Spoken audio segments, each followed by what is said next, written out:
Resin microscopy. In this class, the morphology of ion exchange resins will be presented through observation under a microscope. New and used resins will be analyzed. All images were produced, and images from the internet were not used.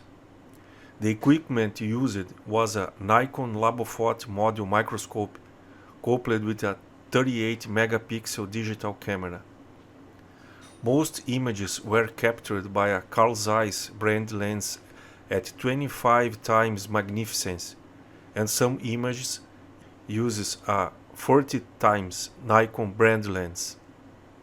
The objectives of these experiments are: show how the resins present themselves in their morphology, evaluate the time to change them, depending on the degree of degradation and dirtiness in which they appear. Check if the grade promised by the manufacturer is really what is observed in the samples. Observe the variations in diameter between the various types of resins. The resins used in the experiment are all of SAC type. The presentation begins by showing a common SAC resin. As an intrinsic characteristic, this type of resin has a variation in diameter between about 300 and 1200 micrometers.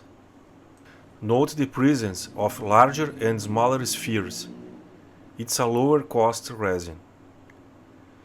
The following is a uniform type SAC resin. Measuring the spheres, an average size of 520 micrometers is observed, which is very typical of this type of resin. There is a small variation in size, but it's rarely below 500 or more than 600 micrometers. The uniform resin does not have a large variation in the size of the spheres, usually has greater efficiency in the ion exchange process, and also has a higher cost. In another image, another model of uniform SAC resin is shown, where it can be seen that the average size of the spheres was 530 micrometers, that is, about half of a millimeter.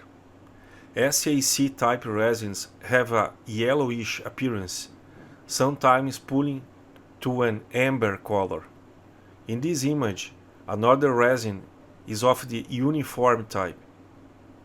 Two features stand out here. The first is that the color does not try to be yellow or amber, which is common in this type of resin. The second is that the average diameter is 800 micrometers, which is higher than the average for older brand resins on the market. This does not mean that the resin is better or worse, but is recommended that tests be carried out comparing different brands. It's known that larger spheres have proportionally less exchange area, but they are less likely to run away or leak through the drain slots or nozzles. Despite not being uniform, this resin model is considered a special resin because, according to the manufacturer, it would have a high capacity for removing metals, notably iron and manganese, common species in some groundwater.